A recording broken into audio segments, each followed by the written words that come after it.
pangalan po natin, ma'am? Nanushka, Ilan taon na po tayo, ma'am? going to be 56.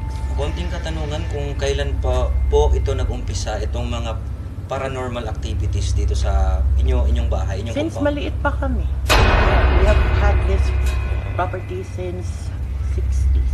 Ano po yung pinaka nakakatakot, ma'am, na na-experience po ninyo sa mga pagpaparamdam ng mga... They touch me. Sa legs, tapos sut-sut dito sa ears ko. They drew a perfect circle sa leg ng anak ko. They scratched her. Lahat na lang siguro.